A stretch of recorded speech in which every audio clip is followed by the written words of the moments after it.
Bună seara, iubiți prieteni! Sunt trei taine mari ale creștinului. Când se botează, adică atunci când ne îmbrăcăm, ne înveșmântăm în Hristos, ștergând toată moștenirea nefericită din ADN-ul nostru, rupând orice legătură cu patima neamurilor de până la noi, este taina botezului, taina cununiei, când două cruci se suprapun devenind una singură și când cei doi, bărbatul și femeia, încetează de a mai fi doi și se transformă într-unul, o mare taină, și taina trecerii de dincolo, în momentul în care ne îmbrăcăm din nou cu hainele noastre duhovnicești, renunțând la efemerida asta a trupului. Ei bine, în lumea modernă, dacă botezul și înmormântarea rămân cumva atributele preoțești, din păcate, exact miezul existenței noastre, căsnicia, cununia, au mult de suferit. Suntem într-o logică a divorțurilor, ne uităm la emisiunile de divertisment și vedem acolo o promovare a virtuților adulterismului și așa mai departe. Citim presa și vedem că marile personalități care ne seduc pe noi în diferitele ipostaze ale vieții divorțează și de aici o întreagă nebunie mediatică. Avem și noi un punct de vedere și am profitat de îndelunga experiența lui Anatol Basarab ca psihoterapeut și chiar specialist în problematica cuplului. Profit de ocazie, auzind așa de la o păsărică că vei porni un curs pe care îl consider absolut esențial și necesar românilor de astăzi cu privire la virtuțile cuplului și la minunea asta care se întâmplă între un bărbat și o femeie când ei încetează să rămână un bărbat și o femeie și devin o singură ființă. Probabil că nu-ți va fi nici foarte ușor, pentru că astăzi pare mult mai la modă să fii un libertin, să treci așa pe agenda toate marile întâlniri cu femeile și bărbații din viața fiecăruia, trecând așa în derizoriu tot ce ține de taină, de cununie, de uniune, de comuniune. Da. Ai început foarte frumos, mi-a plăcut, adică te-ai scufundat foarte mult în domeniul spiritual, religios, dar eu sunt psiholog, eu lucrez cu oamenii așa cum mă întâlnesc eu cu ei zilnic.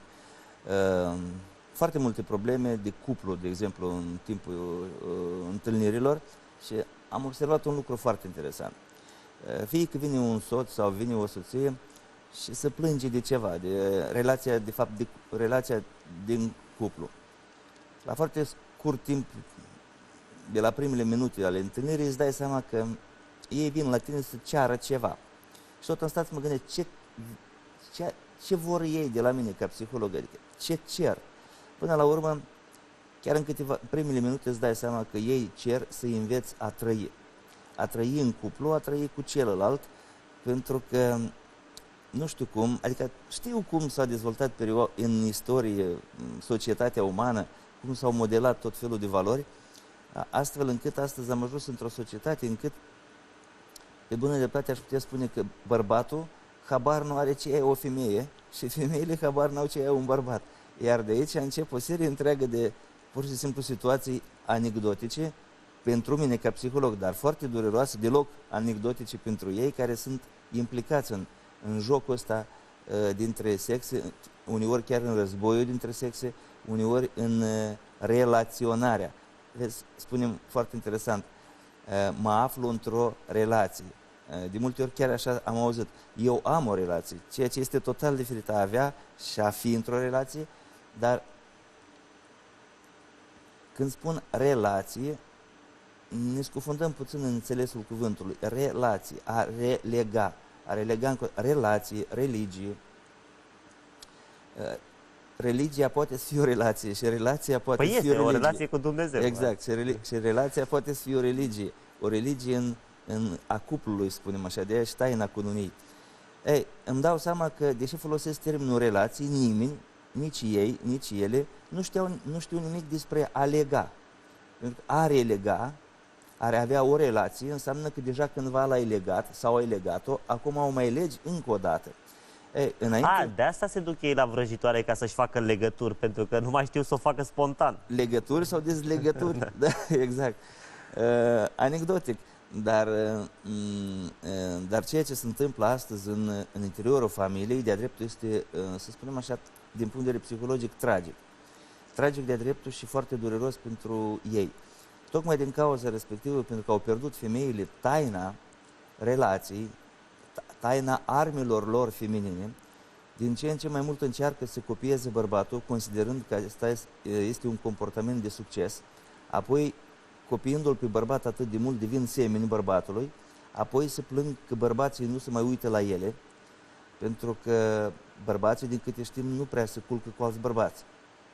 Mă rog, deși acum apare o modă mult mai virtuoasă, așa că de la paradele gay și până la problematica asta, chiar de a trece sau nu în Constituție căsătoriile consimțite între membrii aceluiași sex, și asta mi se pare o mare rătăcire. Este o rătăcire, dar asta e o altă temă cu totul. Dacă vorbim numai de relația bărbat-soț, soție, un el și o ea. În trecut, femeile cunoșteau foarte multe lucruri despre taina, spunem așa, și aveau rolul lor foarte bine distribuit, atât în societate, cât și în planul, cât în cuplu. Între timp, societatea tot timpul s-a modificat și aici apare un lucru foarte interesant, extrem de interesant, pentru mine cel puțin. De-a lungul istoriei, rolul masculin sau rolul bărbatului nu prea s-a schimbat. Adică ceea ce face el cândva, să spunem, în era de piatră, aceleași lucruri le face și astăzi. Altfel, nu mai alergăm după mamut, alergăm după milioane, mamutul reprezentând altceva, nu mai stăm în fața rugului când ne întoarcem acasă în peșteră, stăm în fața televizorului, din cauza asta bărbații atât sunt fascinați. El nu prea vede, nici nu prea îl interesează ce spune la televizor acolo, dar pentru el, în subconștient, televizorul reprezintă un fel de rug. El stă acolo și linge rănile după vânătoare. Timp în care soția ar trebui să-l ajute. Și se întâmplă exact invers. Ea, taman atunci, vine ca să-l mai toace, să-l cicălească. Cunoșteau, deci, femei, rolul bărbatului nu s-a schimbat. Iar a femeilor tot timpul s-a schimbat. Din cauza asta, ele aproape că nu mai știu ce au de făcut. Au pierdut toate talentele și toate darurile sau toate învățăturile alea mistice, sacre, de a stăpâni un bărbat, de a controla, de a obloji, de a energiza, de a-l hrăni în general. De a-l hrăni atât în ceacrele de jos, sexual vorbind, cât și a-l hrăni aici mai sus la stomac.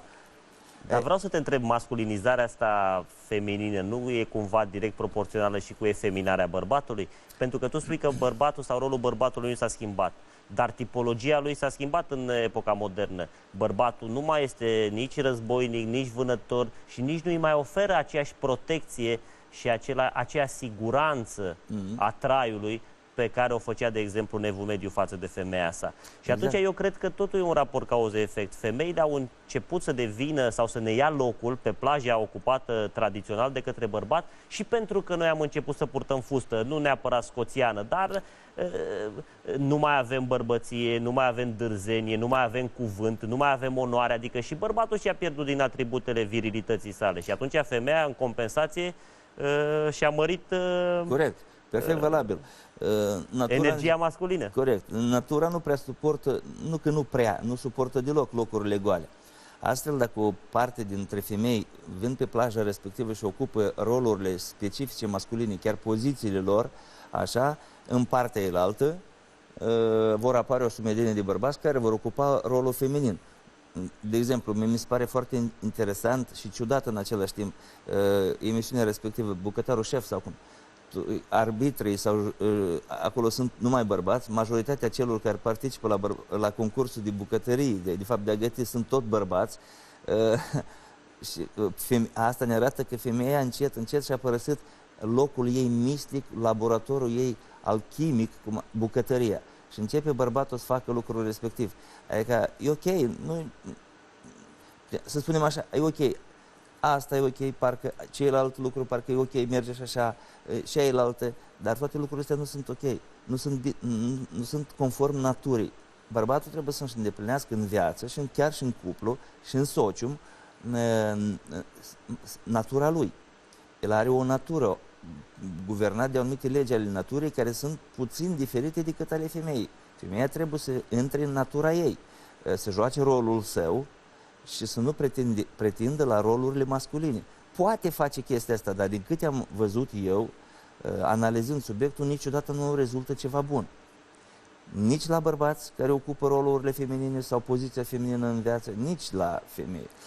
Cercetările, ultimele cercetări, așa spunem, în domeniul psihologiei arată un lucru foarte interesant. Da, într-adevăr, eu am un mini o femeie. Orice femeie are în ea un bărbat. S-a calculat procentual, adică este foarte bine ca acea femeie din mine să fie dezvoltată 25%, restul să fie masculin. În orice femeie, masculul din ea trebuie să fie dezvoltat 25%, restul să fie femeie totuși, sau femelă, să spunem așa. Nu trebuie să ne supărăm de termenul mascul-femelă, pentru că suntem animale sociale, totuși, facem parte într-o specie. Până la mântuire, chiar și Sfinții Părinți ne consideră animale vorbitoare și nimic mai mult. Exact. Și atunci suntem supuși tuturor legilor naturii, ca și leu, ca și oricare altcineva.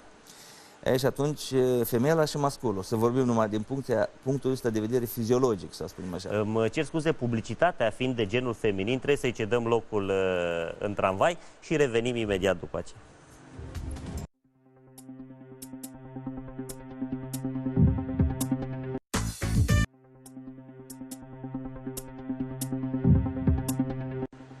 Am revenit la Război și Pace în cuplu și vorbeam de schimbarea distribuției.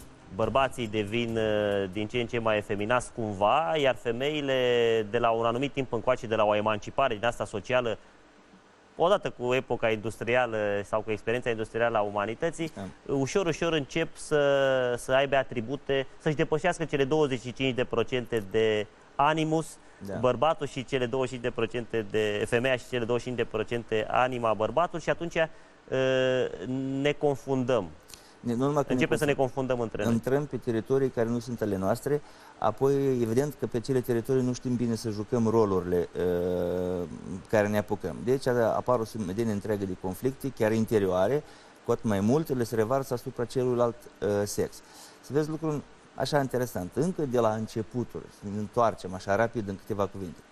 Femeia avea un rol foarte bine determinat. Ea trebuia să stă în peșteră, trebuia să îngrijească de copii, să țină focul veșnic, adică focul viu și să prelucreze, ce știu eu, acolo blana sau să gătească, în general. Bărbatul săpa o groapă undeva acolo într-un munte, ea s-a ocupat de ce? De amenajarea ei, adică de aducerea vieții în acel loc. Evident că bărbații plecau la vânătoare. Ei trebuiau să fie foarte solidari între ei, ceea ce se regăsește și astăzi în comportamentul masculin, deoarece fiecare bărbat avea un rol bine determinat în haita respectivă de vânătoare. Unul era hăitaș, alții dădeau cu piatra, ceilalți înfingeau sulița. Ei trebuiau să fie foarte solidari și foarte bine sincronizați. Astfel, dacă la un fluierator care tu nu aruncai piatra, nu mă-l zădărai pe mamutul ăla și putea să iasă foarte rău. Adică trebuia să avem foarte multă încredere unul în altul, că la momentul potrivit fiecare își va face rolul.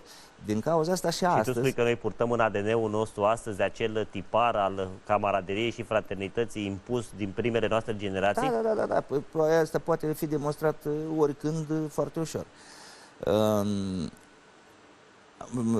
Informația asta genetică s-a păstrat și până astăzi. Din cauza respectivă, dacă astăzi se întâlnesc 20 de bărbați cu soțiile lor 20 de femei, vei observa că în primele 5-6 minute bărbații s-au atribuit repede rolurile între ei. Tu ești ăla puternicul, tu ești ăla cu relațiile, tu ești șmecherul, tu cânt, tu poetul, s-au împărțit rolurile și după 5 minute deja ei se distrează, parcă ar fi face parte dintr-o singură familie, parcă ar fi dintr-o singură mamă. Deja ei sunt prieteni, au porecle, deja se tutuiesc, fac tot felul. Femeile nu fac așa ceva, pentru că ele se află veșnic în competiții între ele. Noi putem accepta că tu ești mai bun ca mine în ceva, celălalt e mai bun decât mine în altceva. Că eu pot fi pe locul 2, pe locul 3, femeile nu pot accepta vreodată că ele pot fi mai rele decât alta. Ele trebuie să fie totdeauna pe locul 1. Dacă nu-i pe locul 1, nu va primi carnea suficient de mare, calca, și nici blana suficient de mare. Prin urmare, nu își va hrăni copiii suficient de bine și va rezulta că este o mamă proastă. Și atunci va face tot ce este necesar ca să fie totdeauna pe locul 1, măcar în fața unui singur mascul. E dorit în fața la toți. Din cauza respectivă, activitatea ei de bază este, să spunem așa, a atrage un mascul. Pentru asta va face tot ce este posibil. funcția ei naturală, una dintre 4 funcții naturale, spunem așa. De când se naște, femeia este educată într-un stil diferit decât bărbatul. Și aici este, din cauza educației respective, mai târziu apar o sumedenie întreagă de probleme. De mic începe să învețe cum trebuie să atragă un mascul. Funcția ei de bază este să reproducă după aia, imediat al doilea.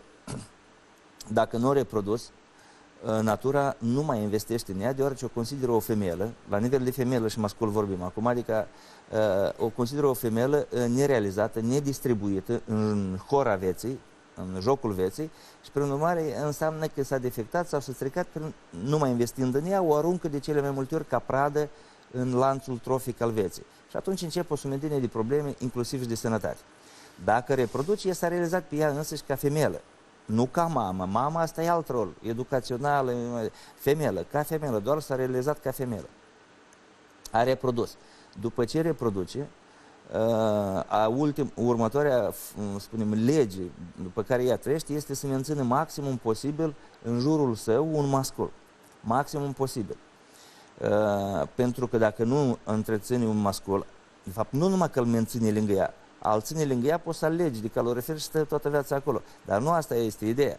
Ideea este să-l menții sufletește. Ațele sunt mult mai fine într-un cuplu decât lanțurile, lega, nu? Exact, al lega fin, al ține pe lângă ea în sensul de a-l hrăni. A-l hrăni energetic, pentru că Kundalini, energia de bază a omului, la femei, Kundalini, piscina respectivă sau puțul este fără de fund, adică acolo energia la ea tot timpul izvorăște, niciodată nu seacă. La bărbați e veșnica problemă cu lipsa de energie. Chiar și după primul act sexual, bărbatul nu mai are energie. Trebuie să aștepte puțin timp ca în Kundalini, în piscină, să se adună energie pentru a mai putea realiza actul sexual încă o dată. Ei, femeia, prin urmare, hrănește tot timpul energetica bărbatului. Dacă îl hrănește corect, atunci energia bărbatului urcă în sus, se aprinde becul și mai departe, cu lumina lui, el modifică întreaga societate, să spunem așa, influențează sociumul cu totul, dar și se revarsă lumina lui asupra soției sau asupra femelei, să spunem așa, aducându-i tot ce are el mai bun. Dar asta se întâmplă numai dacă femeia vindecă. Hai să ne imaginăm cam așa ceva. Bărbații sunt ștecherul și femeile sunt priza. De cele mai multe ori, astăzi, pentru că femeile se abat de la rolul lor natural, prizele devin fake-uri, goale. Introduci priza, ștecherul, dar energia nu curge, nici într-un fel. Și atunci bărbatul, în mod firesc, animalic vorbind, indiferent de cultură, de religie, el va căuta sursa de energie. Pentru asta are un instrument jos, care are două poziții, off și on. Când e în poziția aia, caută energie. Și imediat găsește, și chiar acel instrument îi arată lui unde se află energia. Când s-a ridicat, acolo e energia, la cineva, la o parte. Și se ridică autonom, neavând nicio legătură cu intelectul, ca să ne înțelegem. Nu. Adică capetele bărbatului funcționează ca la balauri, independent unul de celălalt. Unul de altul, total indiferent. Pot interfera și de cele mai multe ori e de dorit să nu, pentru că în momentul respectiv, dacă începe a face calcule în timpul actului sexual, 7 ori 7 minus 42 sau ce știu acolo, plus 16, sigur se încetează actul sexual, nu mai rezultă nimic. Adică nu poți să numeri bani și să faci sex în același timp, trebuie totul să le faci separat, dacă s-ar putea. Exact. Deși mulți oameni de afaceri cu soții foarte tinere și foarte frumoase, mult mai frumoase decât ei, probabil că nu renunță la calcul în timpul actului sexual și de atunci fătucile mai calcă și ele pe lângă drum. În momentul în care un bărbat primește suficientă energie de la o femeie, el e gata pentru acea femeie să se lupte. Este gata aproape să lupte până la moarte pentru sursa lui de energie, de fapt. Nu pentru sursa lui de tocat creier, nu pentru altceva, pentru sursa de energie. Dacă o găsești. De obicei, marii bărbați găsesc marea femeie. Acea mare femeie îndeplinește în ea de cele mai multe ori toate cele 3 ipostaze ale femeii care vorbim. Regină, gospodină și nu știu ce. Toate astea. Adică, să spunem așa, o găsesc într-o singură femeie pe Maria Fecioară, Maria Magdalena și Maria Soră. Dar, sau Vestalcă, femela, Vestalca și, spunem așa, Zeița, într-una singură. Un bărbat marele bărbat cu o astfel de mare femeie poate răsturna munții, pentru că acea femeie tot timpul îl va energiza. Dacă femeile ar ști astăzi care sunt puterile lor mistice, profunde, legate de feminitate și sexualitate, ele ar învăța foarte ușor să-și facă bărbatul lor, nu știu, genii sau milionari, în dependență de cum îl energizează. Păi s-a spus tot timpul că în spatele unui bărbat puternic, musai trebuie să se ascunde o femeie cel puțin la fel de puternică, dacă nu chiar mai puternică decât ea. Sau mai multe. Adică nu una puternică, vreo două, trei mai puțin puternice, dar care o adună, adică toate la un loc formează una. În spatele multor bărbați puternici s-au ascuns mai multe femei puternice. Dar ne place să spunem numai că una. De fapt, asta le place doamnelor, să creadă că a fost numai una. Au fost și mai multe. La nivel de ipostază și de arhetip, toți suntem un singur bărbat și toate sunt o singură femeie. Corect. S-a pierdut lucrurile respective și acum bărbații încearcă, fără ca să-și dea seama, încearcă cumva să compenseze anumite lucruri, dar nu masculine ale lor, ci încearcă să facă lucruri care nu sunt specifice lor. Bine, le poți face mai bine sau mai rău, dar în mod sigur nu o face așa cum ar face reprezentantul acelui rol. De exemplu, femeia face mult mai bine anumite lucruri pe demonstrație, adică științific, decât le face bărbatul. Bărbatul le poate face mai altfel, dar oricum să abat. Între timp, istoria dezvoltându-se, am trecut de la era de peștere, să spunem așa, la alte munci, adică în feudalism, de exemplu. Acolo bărbații făceau aceleași lucruri, de fapt, care le făceau și în Dar nu mai realitate. vânau bizonul, vânau poporul vecin care, mă rog, avea niște câmpii mai mănoase. Sau vânau alte cetăți, sau vânau, ce știu eu, alte recolte. Femeile, în perioada respectivă de timp, trebuiau să facă foarte mulți copii, deoarece îți sporeai forța de muncă pe propriile tale ogoare. Apoi, dacă tu aveai mulți copii și aveai multe pământuri, evident, tindeai să căsătorești copiii tăi cu o altă familie ce are mulți copii la fel și multe ogoare, ca să sporim, să devenim și mai puternici, un mic imperiu, apoi boieri, apoi...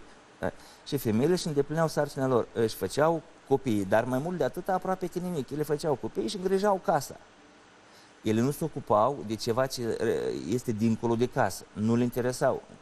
Erau lumea... Acum eu vreau să te întreb, nu le interesau sau erau condiționate de o anume mentalitate de a nu ieși din paradigma lor? Că acum, la filozofie nu puteau intra prin secolul XVIII încă femeile și atunci se mai deghizau și ele în bărbați tocmai pentru a-și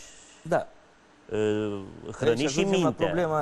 Ajungem la problema discriminării, nu? Da, adică eu cred că și bărbatul are rolul uneori nefericit de a se comporta dictatorial și de a impune partenerei sale de viață o limită peste care, probabil, din punct de vedere nativ, femeia poate să treacă și atunci intervine un dezechilibru. Adică, bă, tu nu mă ține pe mine numai la cratiță din moment ce eu, mintea mea, sufletul meu, mă pot duce și către un alt domeniu al experimentării vieții, nu numai să amestec la mămăligă. Ok. Așa este, mai ales astăzi, din perspectiva actuală. Dar atunci condițiile sociale, condițiile culturale, în general, științifice, erau cu totul altele. Nu putem să încurcăm lucrurile respective.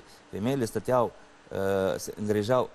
Ideea era următoarea. Bărbatul... Nu peste toate nordicele, de exemplu, erau luptătoare și ele. Acum depinde și de arealul de credințe. Da. Acolo unde Biserica Catolică, de regulă, a impus un anume tipar social, femeia și-a văzut de viață. E acolo unde și astăzi, uite, societățile fundamentaliste religioase. Da. Îți simt femeia cu năframul pe cap, undeva în zona strict a evului mediu, ca și preocupare. Dar, de exemplu, nordicele s-au luptat tot timpul alături de bărbați. Da.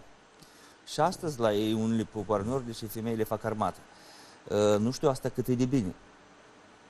Ce fac știu, ce au făcut am văzut, dar nu știu cât e de bine din perspectiva legilor universale, legilor naturii, să spunem. Asta e corect. Că fac multe, apoi tot oalele le sparg tot lor în cap, asta e cu totul altceva. Dacă fac și bine, n-ar trebui să existe suferință, dar eu observ că există din ce în ce mai multă suferință tocmai pe tema respectivă. Ceea ce mă pune să mă gândesc, mă face să mă gândesc că suferințele apar tocmai din cauza încălcării unor legi ale naturii, ale universului și a abaterii de la ele. Adică nu trăim în lege, trăim fără de lege, adică în bazaconie, bezaconie. Adică nu e o familie, ci e o bazaconie. În familia respectivă trebuie să existe niște ordine, niște reguli, care nu le instaurăm noi așa că vreau eu, ci pentru că însăși natura, cu mult înaintea apariției mele, au existat legile respective și vor exista și după dispariția mea. Și una dintre legile respective este, să spunem așa, bărbatul este principiul solar, corect? Deci el se ocupă de tot ce este în afara căsii. Femeia este un micro-universul. Ei reprezintă, spunem așa, casa. Ei se ocupă de universul ăsta, casa și tot ce în jurul, educația copiilor, îngrijirea lor. Nu Hollywood-ul crește, nu desenele animate educă copiii sau grădinița mai târziu, apoi școala, ci mama acasă. Nu femeia la care doar i-a fătat. Că astăzi ați văzut câte sunt în drepturile femeilor și vorbim fel de lucruri de genul respectiv. Și în România sunt peste 10.000 de adolescente, minore, care au devenit mame. De fapt, niște femele care au fătat, că mame nu știu dacă o să ajungă vreodată. Nu știu eu ce o să dă acele femei copiilor lor, din punct de vedere educațional, din punct de vedere sufletesc, spiritual, atunci când încă ea este mama, adolescent. ca să fie pe deplin mamă, are nevoie de un partener, adică un copil are nevoie și de tată și de mamă în egală măsură. O mamă singură are toate scuzele din lume, hai să zicem chiar și pentru o mentalitate greșită ca mamă, dacă ea nu este susținută de un partener. Că noi, ca bărbați, de multe ori, trebuie să ne recunoaștem și noi vina. Corect. Suntem de prășilă. Adică facem mulți copii că nu ne interesează cu multe femei. Da. Sunt cazuri de personalități celebre care nu mai vor să plătească după aceea nici măcar pensie alimentară. Corect. Și am făcut un copil și îl crește Maricica. Dar Maricica singură nu poate să-l crească, că ea are nevoie de vânătorul ăla. Tocmai de asta eu și spun, familia este compusă dintr-un bărbat și dintr-o femeie.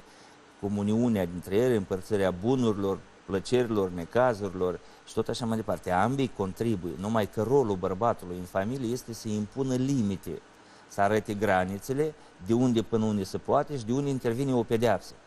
Tata trebuie să fie bun, dar drept ca Dumnezeu. Mama, în schimb, ea iubește, așa zis, necondiționat sau ca proasta de multe ori. Adică fără limite ea iubește. Chiar dacă copilul face greșelile nu știu care, chiar dacă ar trebui pedepsit, chiar dacă ar trebui pus la punct, mama oricum îl iubește chiar și așa. Tata, rolul lui este cu totul altul. A pune granițe, a ordona, a pune reguli și a urmări ca acele reguli să fie executate în tocmai și exact ca în armată. Altfel copiii respectiv cresc fără limită și crescând fără limită se comportă fără limită. Apoi îi vedem pe un oraș fără de limită, beței fără de limită, condus fără de limită, cu alcool în sânge fără de limită. Totul fără de limită. Femei fără de limită, ne căsătorim fără de limită, divorțăm fără de limită. Și atunci poți, observând un comportament al unui asemenea adolescent, poți să-ți dai seama și de influența părinților asupra lui. Acolo unde nu există limită, înseamnă că nici tatăl n-a fost foarte prezent, nu? Asta este vizibil, orice adolescent, dar nu numai adolescent. Un om matur, un domn, în primele 5 minute îți dai seama care au fost influențele tatălui și a mamei. A existat tata acolo sau n-a existat? A existat mama sau n-a existat? Pentru că copilul trebuie să-l copie. El copie pe cineva și acolo unde tata nu a existat, el o copie pe mama. Pentru că nu poate să-l copie pe tata. Nu a avut un model. Dacă a avut un model, este un model doar așa ideatic. I-a plăcut de vecinul sau de tata altui copil sau și-a încercat acolo cât de cât să-l copie. Dar asta nu e foarte puțin pentru o educație. Iar mama trebuie să educe, mama trebuie să oblojească, mama trebuie să energizeze, sufletește și hrana care tata trebuie să o aducă acasă de pe urma vânătorii lui. Dar atâta timp cât tata e la vânătoare, el nu poate să se ocupe de ceea ce se numește educația copilului. El vine numai seara acasă și verifică dacă lucrurile stau în ordine. Apoi dimineața le lasă în ordine acasă din nou și are la următoarea întoarcere a sa, din deplasare, din la vânătoare, în ghilimele, de la unde urmărește ca în casă regulile să se îndeplinească. Nu se urcă copiii în capul mamei pentru că, voi copii, stați puțin, e mama voastră, dar e și soția mea. Revenind la vremurile pe care le trăim astăzi, duhul ăsta al lumii, de cel puțin 3 secole încoace, a impus ieșirea din rolul de mamă al femeii și implementarea ei în rolul de actant social, de activist social. Foarte bine. Hai să... Nu știu cât e de bine. Acum, dacă noi... Foarte bine că au făcut asta, dar să vezi cum s-au ajuns, s-au pervertit lucrurile. Poate puțină lume, că noi totuși am fost 50 de ani comunist. Comunismul e născut din doctrina marxist-engelsiano-leninistă, dar puțin dintre noi știm că Marx, de exemplu, și Engels aveau o viziune fundamental îngrozitoare asupra femeii, Da. pe care o considerau bună numai pentru a procrea. Da. Ei doreau să desființeze ideea de familie, pentru că familia era considerată un nucleu burghez al unei civilizații care trebuie să moară pentru a fi înlocuită cu omul de tip nou, Da. iar în viziunea și în filozofia comunistă legată de omul de tip nou, familia nu mai reprezenta celula de bază a societății, oamenii trebuiau să fie doar niște muncitori și atâta. Da, ca idee, uite, la o prima frază muncită. Mulți Și nebuni, nazismul a făcut același mulți lucru. nebuni au fost pe lume care au încercat să facă după capul lor orice altceva, dar nu în conformitate cu legile naturii și a Universului. Drept urmare s-a ajuns unde s-a ajuns. Nu poți, oricât de deștepți n-am fi noi pe fața Pământului, noi nu putem merge împotriva legilor universale, nu putem să ne abatem, adică putem să încercăm, dar pe urmă să ne cadă totul în cap și tot noi o suferim. Când am pornit în perioada istorică industrializarea, o altă etapă mare de dezvoltare a civilizației umane, atunci s-au pornit uzini și fabrici. Chiar și psihologii de atunci au constatat că femeile sunt mult mai bune la munci monotone. Adică ei șurubelul, face de dimineață până seara același lucru. Și atunci au fost angajate milioane de femei în tot felul de uzine. Țineți minte și acum, uzinele, războaie de țesut, nu știu ce mai făceau, munci care sunt monotone. Bărbatul nu rezistă la acele munci, de dimineața până seara, femeile în schimb rezistă. Au umplut uzinele cu ele. Între timp, femeile au început să câștige și ele ca și bărbații. Până la vremea feudalismului nu câștigau aproape nimic, nu aveau de unde. Câștigau numai beneficiile recoltelor sau a ceea ce făceau ei împreună cu familia. Schimbau asta cu altceva sau vindeau, dobândeau bani, dar nu câștigau direct. De la fabrică au început să câștige direct. Și aici a început competiția socială. Ele chiar au fost stimulate să câștige, pentru că pot câștiga, tot timpul mărindu-le norma zilnică sau lunară, să câștige ca bărbați. Femeile au observat că anumite comportamente masculine, cele legate de agresivitate, puțină chiar violență, dau rezultate, adică sunt cumva eficiente și au început să-i copie, în speranța că vor avea mai mult succes. Ei, uitând în totalitate că în viața asta ele pot să se ducă foarte departe, pot răsturna planeta, să spunem așa, o pot reconfigura cu totul, dar mergând spre succes, pe o linie absolut feminină, deloc cu instrumente masculine. Pentru că dacă ea încerce să lupte cu mine, cu instrumentele mele masculine, inevitabil o voi învinge.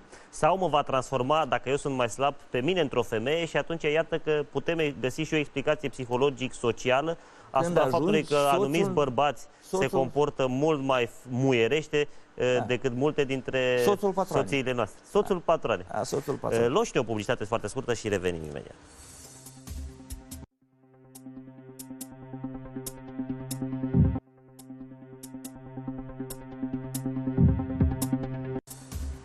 Am revenit și ne-a purtat discuție la capitolul inevitabil al carierei, pentru că de la Revoluția asta industrială, de când și femeii i s-a acceptat un rol activ social, a început războiul dintre sexe sau competiția dintre sexe. Astăzi, dacă urmărim un pic evoluția societății occidentale, către care noi, de cel puțin din 2007, tindem cu toții către modelul european, dar nu trebuie să neglijăm faptul că în Uniunea Europeană, în majoritatea țărilor occidentale, conceptul de familie sau de taina cununiei a dispărut fundamental. Da. Acum există contracte prenupțiale, e ca un angajament comercial între două persoane. Între două firme. Între două firme. Adică, domne, eu am venit cu capitalul ăsta, tu cu capitalul ăsta, domne, nu ne mai înțelegem, ne despărțim, eu mi-au capitalul înapoi, tu ți-ai capitalul înapoi, dar ce facem, cum ne despărțim și cum împărțim un copil? Da. Societatea occidentală nu și-a pus, până acum cel puțin, problema împărțirii sufletului copilului între doi părinți. Adică avem un copil care se naște într-o anumită energie comună, învață de la mama sa, e modelat de tatăl său, crește într-o unitate până la un moment dat când părinții se hotără să se despartă pentru că ei nu sunt, fiind două societăți comerciale cu răspundere limitată, la un moment dat nemai înțelegându-se se despart. Banii înțeleg că se împart la partaj. Bunurile se negociază și la notar, dai o declarație, spui, bă, astea sale tale, astea sale mele. Dar cum se întâmplă cu copii? Și în ce logică intrăm în generațiile astea de copii mici, pentru că divorțurile de după 1989 în România sunt de cel puțin 10-20, dacă nu chiar de 30 de ori mai numeroase decât se întâmpla înainte. Va exista o generație de care noi nu suntem conștienți acum, care acum sunt mititei a 11, 12, 13 ani, care în momentul în care vor ajunge adulți, ei vor intra în noua realitate, ca oameni de sine stătători, cu o copilărie împărțită între un tată și o mamă, sau fără de tată sau chiar și fără de mamă, pentru că unii au plecat în străinătate, chiar dacă n-au divorțat părinții. Da. Și și-au lăsat copiii cu ani aici, ei nemai fiind crescuți în energia naturală de care vorbeai mai devreme. Ce se va întâmpla cu toată această nouă lume? Păi eu ca psiholog deja mă pregătesc pentru acea nouă lume și încep să-mi dau seama din ce în ce mai bine care vor fi următoarele îmbolnăviri sau tulburări de origine psihologică. Îmi pregătesc de pe acum psihotehnicile ca atunci să știu, să am instrumentul pregătit pentru a-i ajuta cât de cât, dar va fi, să spunem așa, groaznic. De multe ori stau și mă gândesc cu groază cumva de unde o să luăm atâția psihologi în următorii, peste vreo 20 de ani. Lumea și așa o să o iei razna și acum vedem lucrurile astea. Ce se va întâmpla în următorii 20 de ani când generația care nu au auzit măcar de Ceaușescu, nu au prins nimic, vor ajunge la 35-45 de ani și vor ajunge la putere. Crescuți în perioada asta de timp în care, ce se întâmplă? Iarăși rolul mamei de a educa. S-a produs revoluția în România. O mulțime de băieți tineri pe vremea, imediat după Revoluție, au înțeles că deodată totul în țara asta este posibil și nu era posibil înainte. Valoarea maximă a devenit ban. Și atunci toți au alergat pe unde, în țări și peste mări, ca să facă bani. Fetele acasă, tinerile, adolescentele, frumoasele, le așteptau și apreciau la ei numai, numai banul. Astfel băieții veneau, defilau cu banii sau mai țin minte cheile la mașină sau portmoneul plin cu bani și aveau parte de cele mai frumoase fete într-un club. Asta am văzut pe 92, o mulțime de astfel de Hai să fim onești, se întâmplă și astăzi într-o scară din ce în ce mai mare. Nu se mai întâmplă în aceeași măsură. De ce? Pentru că surorile mai mici au văzut că ce au pățit surorile lor mai mari cu băieții... Acum, după Iri și Moni, vor mai prinde și alții povestea broscoiului și a prințesei fermecate. Că și diferențele astea naturale, biologice, vârstele astea foarte mari între nu pot să producă lucruri senzaționale, pentru că sunt în etape și în cicluri evolutive diferite. Ciclurile de 7 ani, cel puțin. Păi o femeie care este în ciclu, să zicem, 14-21 de ani și care trăiește arhetipal niște lucruri, nu poate să împărtășească același univers cu un domn, de exemplu, care este între 63 și 70 de ani, în ciclul ăla. Ia uite ce diferență foarte mare. Cum se suprapune energiile celor doi? Păi nici într-un fel. Știi care e chestia? Eu lucrez des cu adolescențe, cum spun eu. Și observ la ei un lucru foarte interesant. Probabil natura are grijă cumva ca să echilibreze cântarele. Dacă părinții lor au fost, așa spunem, descreierați cumva în domeniul relațiilor familiare, să zicem așa, ar fi chiar corect spus așa, copiii, adolescenții de astăzi cumva simt și au nevoie. Chiar eu observ cum vorbesc despre asta, ei au nevoie de familie, dar altfel decât o vedeau părinții lor. Probabil tocmai ca să compenseze. Nu, există niște mecanisme universale încât, știi, dacă apar într-o perioadă de timp foarte mulți oameni cu o anumită inclinație, peste un timp oricare natura însă și are grijă să apară alți oameni cu alte softuri ca să echilibreze cântarul, cu altă minte. Și deși am întâlnit foarte mulți adolescenți care au trăit în familii nefericite, spunem așa, au o viziune asupra familiei sau a ceea ce ar trebui să întâmple într-o el și într-o ea mai adecvată, mai sănătoasă decât la maturi. Asta este foarte interesant și foarte ciudat în același timp. Nu te aștepți de la niște adolescenți care au trăit în niște familii dezordonate sau nefericite sau părinții plecați sau dispărțiți să înțeleagă atât de profund, aproape că îmi vorbesc din vedele ariene. Ce trebuie să întâmple într-un bărbat și într-o femeie în planul relațiilor familiare. Nu îmi dau seama de unde știu ei lucrurile respective, dar probabil necesitatea asta, golul din interior, tind să-l completeze. Și cel mai interesant lucru este că îl completează, dar cu informații corecte.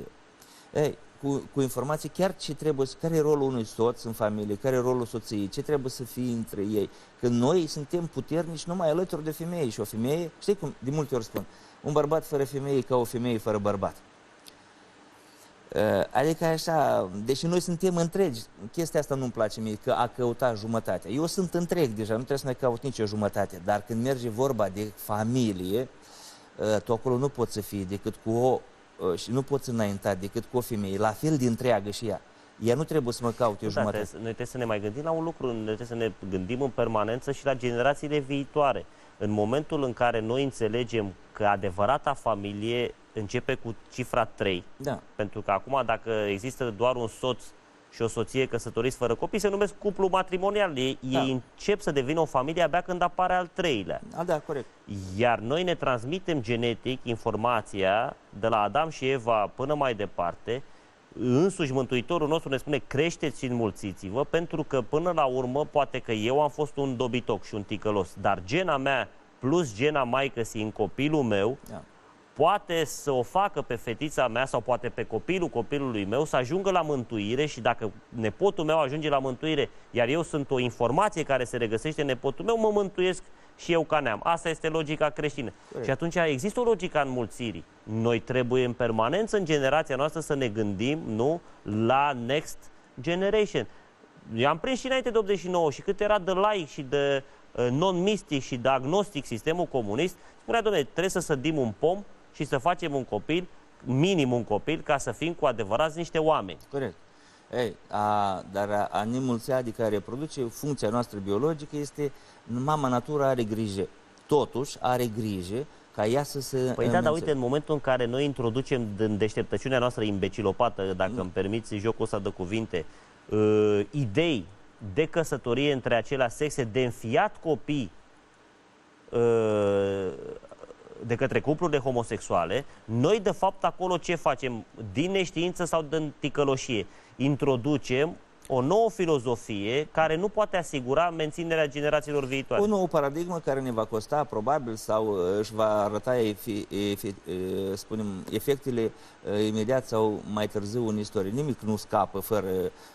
adică nu există... Totul e un raport cauză-efect. Și efectele respective cândva. Dar eu vreau să spun că pe lângă faptul că ne reproducem, asta este evident important atât pentru un cuplu cât și pentru neamul în general. Așa. Este foarte important să ne mulțim, să ne păstrăm numărul neamului, poate chiar să creștem. Dar mai mult și mai important decât atât este a educa ceea ce ai produs. Pentru că ai născut doar un hard, adică ai un copil, un corp. Trebuie să-i pui pe hardul respectiv un soft. Bine, el se naște cu un program minimum DOS pe care poți instala mai departe tot restul. Dar dacă mama are 14, 15, 16 ani, ce va fi capabilă să instaleze în acel copil? Ce software? Când nici ale ei încă nu sunt terminate. Asta este problema. Uite că iartă-mă o secundă, deschizi o paranteză interesantă în istorie. E posibil, din această perspectivă și din această logică, familiile evului mediu, în care femeia devenea mamă imediat după ciclu, adică 13-14 ani putea deveni mamă. A existat o etapă foarte crudă a umanității. Probabil că această cruzime vine și din faptul că mamele, fiind mult prea tinere, iar tații mult prea ocupați cu arta războiului, să nu fi avut timp să-și educe generațiile, iar generațiile needucate să fi condus umanitatea către eșecul evului mediu, către coruperea aia teribilă care a condus la întuneric. Asta se urmărește în istorie, știi cum, nu-ți trebuie lupă, adică se vede cu ochiul deschis. Nivelele de culturalizare sau de educație a generațiilor și ceea ce se întâmpla în diferite popoare. Uite, de exemplu, să vezi lucruri... Țiganii, iartă-mă, ca să facem să tragem o concluzie apropo de ce se întâmplă la noi. Țiganii au în tradiția lor căsătoria aranjată încă de foarte mici. Ei de aceea au continuat să rămână destul de needucați în raport cu populația majoritară, pentru că părinții, fiind încă necopți și mult prea mici și mult prea tineri, n-au reușit să dea setul ăsta de valori? Păi n-au cum. De unde să-l ia? Ai dat de mâncare unui copil și a-l îmbrăca, poate oricine. Apoi, ca să-și dezvolte el întregul său potențial genetic, nici nu are nevoie de nu știu ce cărucioare, telefon nu știu de care, mic fiind încă, sau nu știu ce îmbrăcăminte de mii de euro. Lui e suficient să fie doar îmbrăcat, să nu stea la umezală, că a stat 9 luni acolo, acum mai trebuie uscat. Aerul inclusiv uscat, nu mucigai, nu fel. Are nevoie de minim niște hăinuțe și de alimentație ca să-și dezvolte întregul său potențial genetic. Apoi, odată cu creșterea, are nevoie de softuri.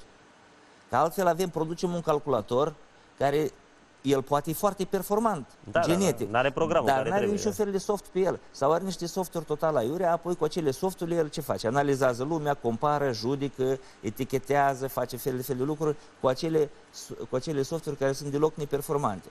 Adică astăzi noi avem în populația noastră o civilizație de oameni, din punct de vedere genetic, spunem așa, niște computere, bioroboți, înzestrați cu tot ce trebuie, natura i-a dezvoltat pentru condițiile actuale de viață și adaptați încă pentru următorii 100 de ani încolo.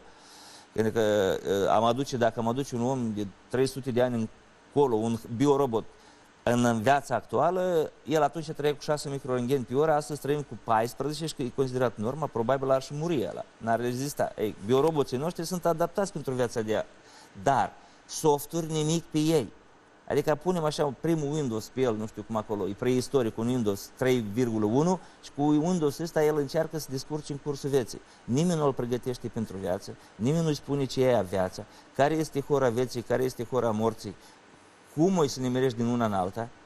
Lucrurile sunt mai complicate la noi, pentru că pe de o parte există niște generații începând cu anii 90 de părinți care și-au abandonat copiii, cine știe pe unde, în ideea unei înavuțiri sau unei creșteri financiare, dar pe de altă parte avem și un sistem de educație care n-a mai scris niciun program în softul copiilor, adică România se află într-un mare pericol, nu în prezent, ci viitorul ei, pentru că avem niște generații pe de o parte neprelucrate de părinți și în același timp nedublate cognitiv de școală. Școala românească n-a mai pregătit generații pentru lumea care va să vină, ci s-a încăpățânat să repete niște predicate din 1860 care nu mai sunt valabile. Degeaba predau eu la școală copilului meu.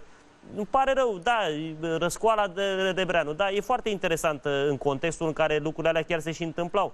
Dar Rebreanu are multe alte opere care ar fi mult mai interesante pentru copiii de astăzi și unde ei ar înțelege mult mai bine despre ce e vorba acolo decât să-i povestesc eu despre unul care se lupta pentru pământ, care nu mai merge treaba, e altă paradigmă. Concluzia așa evidentă, aproape vizibilă, și numerologic și psihologic, analizând așa, apar în minte.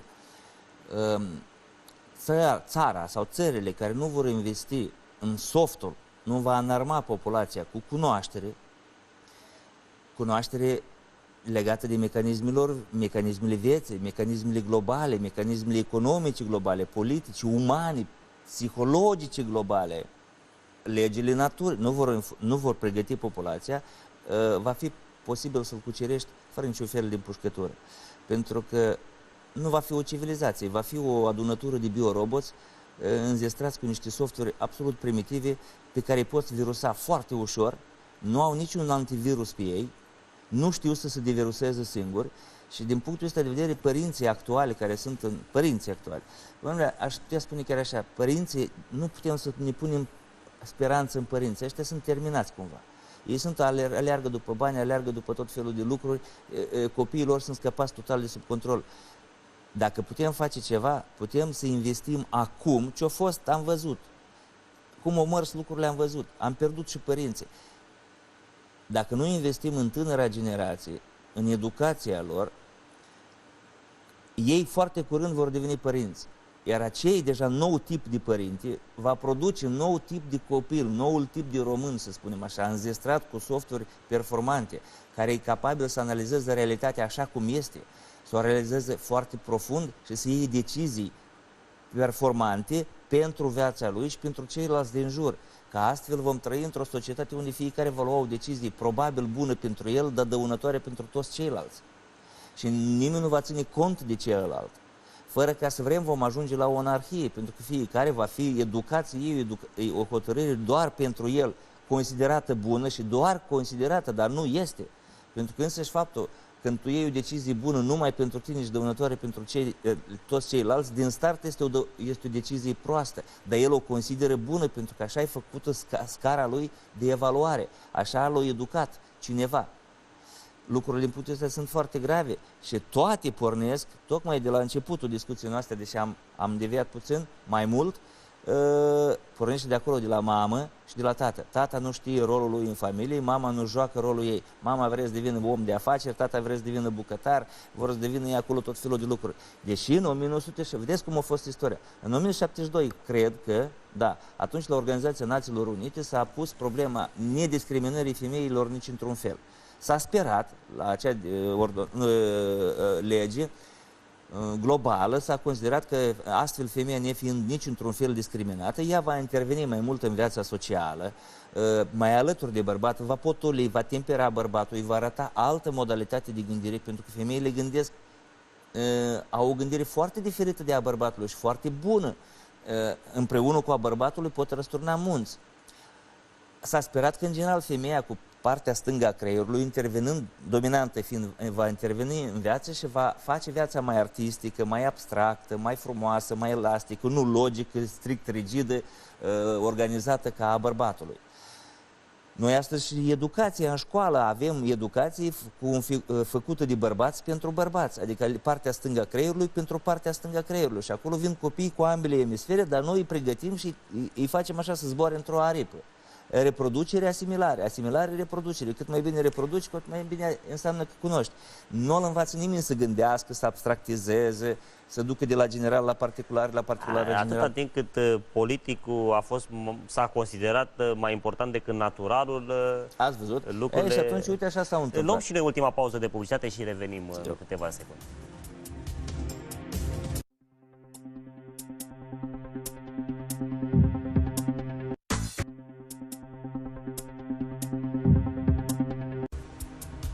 Am revenit. Apropo de cuplu, de bărbați și de femeie, e o poveste foarte frumoasă în mitologia orientală. Se spune că bărbatul este asemenea unui călăreț care știe foarte bine drumul către vârful muntelui, dar nu are suficientă energie pentru a ajunge acolo. Femeia este asemenea unui cal care nu știe unde este vârful muntelui, dar are toată energia din lume pentru a ajunge oriunde. Pentru a-l duce pe călăreț acolo. Și atunci cuplul și taina lui este, și împlinirea lui este călărețului pe cal. Călărețul fără cal are multă cunoaștere, dar n-ajunge nicăieri. Calul fără călăreț are multă energie, dar neștiind unde să ajungă, probabil se va rătăci. Și atunci omul cu adevărat împlinit e, cum spune Pavel, bărbatul să fie cap femei, iar ea vas curat lui. Și vas curat, nu ce așa iubirii otrăvite, că așa se întâmplă. Da? E complementaritatea asta cuplului. Noi am distrus această complementaritate introducând conflictul, războiul, opoziția. Adică noi nu mai suntem complementari, ci suntem alternativi. Adică, domnule, ori eu, ori tu. Da, ceea ce e o prostie. Adică suntem de poziție, așa asta se vede de foarte multe ori în foarte multe cupluri. În loc să fie complementari, chiar sinergetici unul cu altul, ei trăiesc, relaționează între ei de pe poziții ostile. Adică tu cine ești? Adică e tot timpul așa un război. Dar asta ei numesc iubire. Adică atâta timp cât ei doi se luptă, aia nu poate merge vorba nici de un fel de iubire. Acolo e competiție, acolo e unei competiții imediat apare și violența, sub forme foarte fine, dar e violență totuși, e violență. Și noi trebuie să înțelegem, trebuie să înțelegem foarte bine că atunci când venim acasă, noi am intrat în împărăția ei. Pentru mine, ca bărbat, e doar un dormitor. Dacă mă lasă singur câteva zile acasă, eu foarte repede îmi pun un strun, calculatorul chiar lângă dormitor, trag frigiderul lângă dormitor și pentru mine nu există castelul iubirii, cetatea iubirii cum pentru ea. Pentru ea, dormitorul e ceva foarte... Vedeți, bărbatul, în general, bărbatul nu se ferește să aducă pe alta în propriul lor dormitor. Pe când pentru soție, asta e cel mai mare... Pentru că e distrus castelul iubirii, i-a distrus cetatea ei, acolo, locul ei fermecător, unde ea creează iubirea, unde ea creează relația. Dacă știe să o creeze, evident, dacă mută biroul și în timp ce dorm, discută contabilitate în propriul dormitor, atunci s-a dus, n-ai acel dormitor, nu mai este, devine birou. Vezi? împărăția femeii. Când am ieșit în afară din casă, în trecut și în vedele arenii... Uite, ai zis un lucru extraordinar. E vorba despre timp. Timpul de la birou e timpul de la birou, timpul de la mine din dormitor ar trebui să fie destinat strict dormitorului, din bucătărie. Deci, noi amestecăm timpul lui acasă cu timpul de la birou, iar cuplurile moderne, din păcate, excedate de volumul ăsta imens de muncă la care sunt supuși de corporatiști ăștia care se comportă fix ca în societatea sclavagistă cu niște fraieri pe care îi manipulează cum vor. După ce că te seacă la șeficul, te seacă, îți fură din energie 10 ore pe zi la serviciu, tu când ajungi acasă, în loc să uiți toate astea și să-ți iei soția în brațe sau soțul în brațe, să vă mângâiați, să vă iubiți, să mâncați o prăjitură bună, gata, e altă timp. Noi venim și ne împovărăm unul pe altul și acasă cu aceleași predicate de la serviciu, exact. Ca și cum trăim cu șeficul. Șeficul ăsta nesimțit s-a băgat și în plapuma noastră, s-a băgat și în frigiderul nostru, s-a insinuat cezarul, s-a insinuat în aspectele cele mai intime ale vieții noastre. Uite, vezi, și asta e, deja nu mai e familie, e bazaconie, adică e bezaconie. Când nu se mai păstrează legile naturale a ceea ce se întâmplă în familie. În vedele arenii era foarte bine determinat și oamenii au trăit milioane de ani înainte, în forma respectivă, au creat civilizație și imperii, inclusiv Imperiul Tartar și câte și mai câte. Dar acolo se spunea foarte clar că asta este împărăția femeii. Tu, chiar dacă ești soț, tu totdeauna ești la ea în vizită. Tu ai construit blocul, dar ea îi dă viață pe din interior.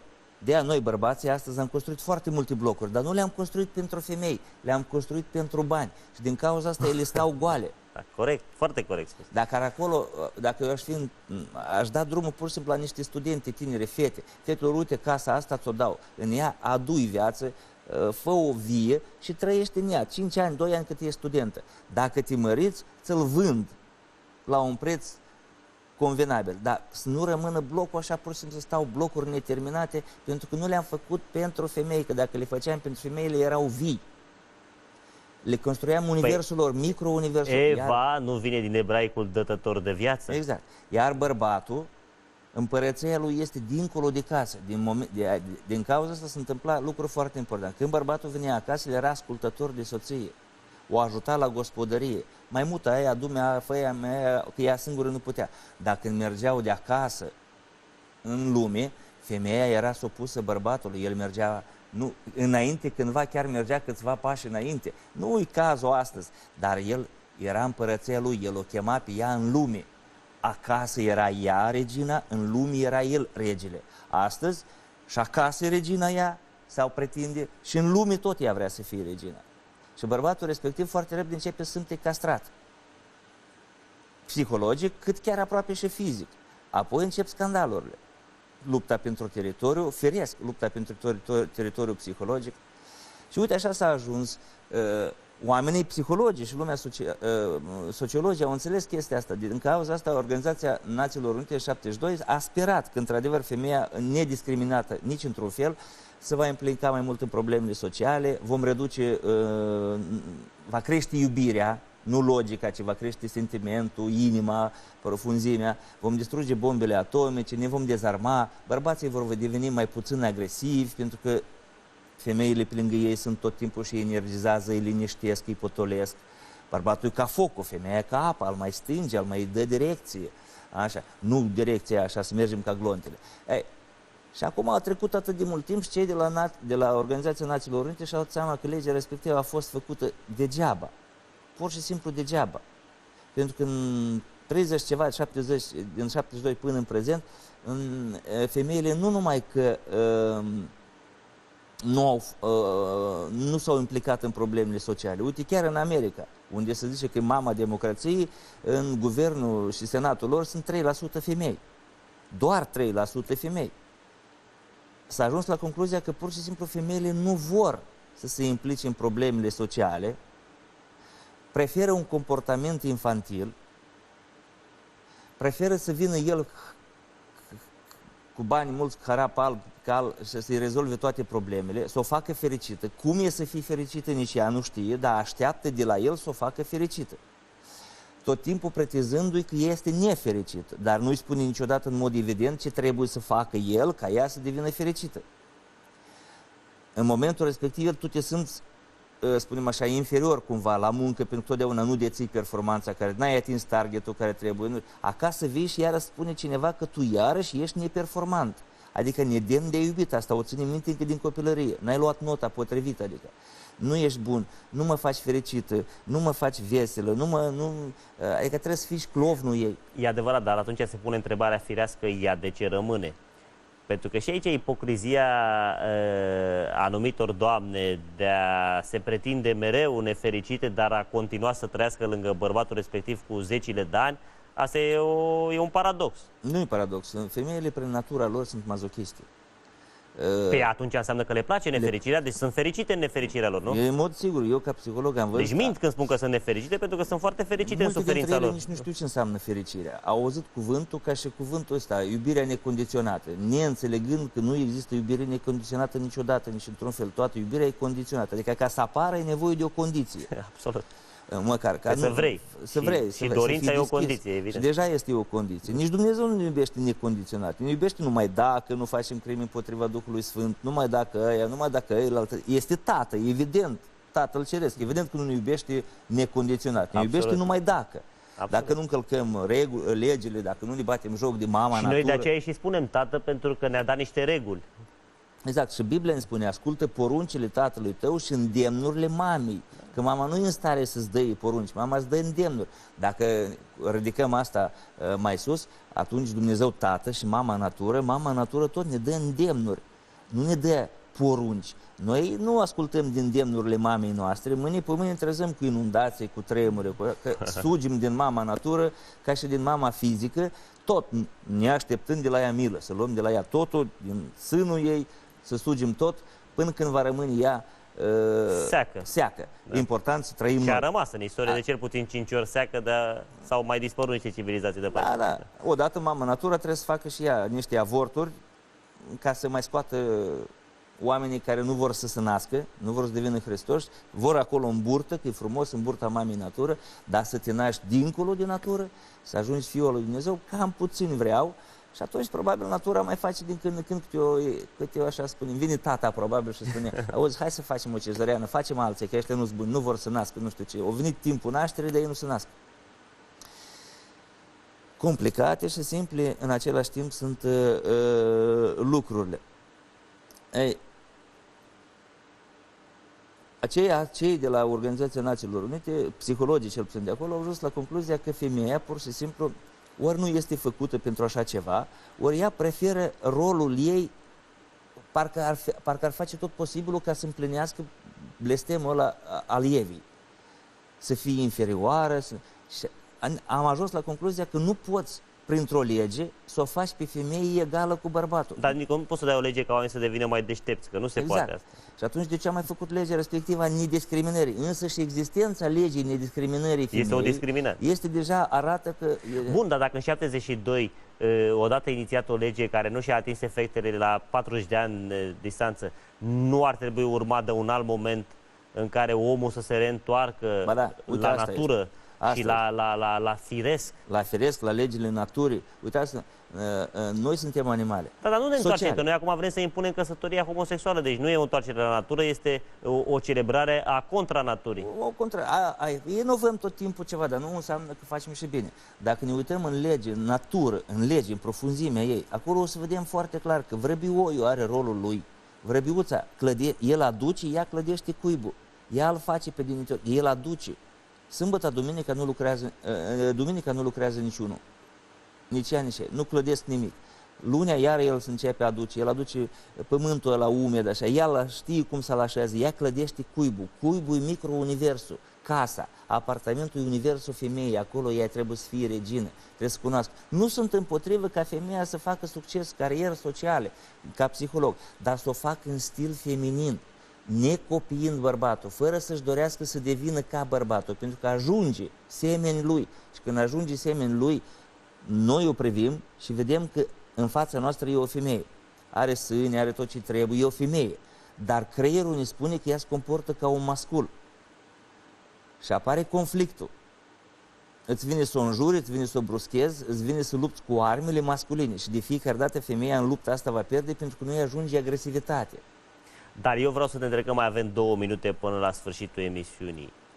Dacă bărbatul ar redeveni și el bărbat cu adevărat, că hai să fim și noi foarte onești, deși s-ar putea să se supere mulți confrați de-ai noștri pe noi, dar nici noi nu mai suntem bărbații de dinainte. Păi, nu cumva vindecarea asta trebuie să vină de la cap? Din ambele părți trebuie să vină. Da, dar uite, dacă Pavel spune bărbatul să fie cap femeii, iar ea vas cura lui, iar noi mai avem un proverb care spune peștele de la cap se împute. Nu trebuie întâi să ne întărim noi, să redevenim noi masculii aia care am fost cândva în istoria noastră. Adică, dom'le, cuvântul unui bărbat este cuvânt. Când bărbatul a zis o treabă, dacă nu o face, înseamnă că nu-i bărbat.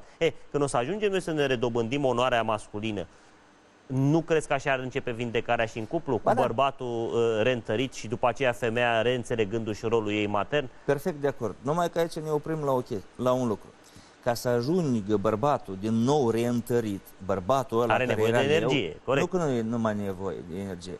El, ca să ajungă așa, trebuie să treacă printr-o perioadă destul de îndelungată educațională. Educația asta o conferă mama. Mama nu crește bărbați, mama crește fătuci. De astăzi chiar am avut unul de mult o clientă. Dar sufusta mamei, e prostia. Așa, clientă care băiatul are 28 de ani și ea îmi spune, Anatol, poți să te uiți puțin sau poți să vorbești puțin și cu copilul meu. Ea chiar s-a raportat, pe urmă am înțeles că el chiar e copil la 28 de ani. El nu știe să facă nimic. Mama tot a rezolvat tot timpul în locul lui și el a ajuns un handicapat social. Adică este normal din punct de vedere psihologic, dar el nu știe să facă nimic în societatea respectivă, pentru că mama toate rezolvă pentru el. Probabil mama o să-i spună și cine se mărită sau sânsoară. Rolul mamei. Când mama, uite exemplu în Rusia, acolo unde nu se încetează războaiele, mama acolo educă bărbați, pentru că știe că ăla se va duce și va lupta și nu cumva din cauza fiului ei, trădător sau fătucă, să moară pe urmă alții 100. Pe când aici la noi, mamele și în multe alte țări, numai noi, nu vorbim numai de ai noștri, mama, rolul important al ei de a crește bărbați în mediul ăla familiar, unde și tata evident se impune și spune, băi, tu îmi faci mie un băiat, nu îmi faci mie o fătucă.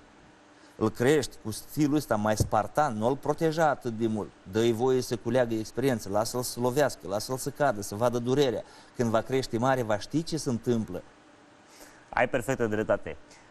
Tragem o concluzie, nu vreau să sune atât de urât pe cât ar părea, dar noi trebuie să ne recăpătăm penisurile înapoi, falusul ca și simbol al masculinității, iar doamnele ar trebui să renunțe la el pentru că nu le stă natural cu el și atunci puterea unei femei să tocmai în feminitatea ei, iar puterea unui mascul în vitalitate și în virilitatea lui. Îți mulțumesc din suflet și îți urez mult succes cu cursul pe care sper să-l împrăștii în toată țara și peste tot, că multă lume are nevoie să-și reamintească cum era când era bine. Gândul inimii și ne revedem vinerea viitoare.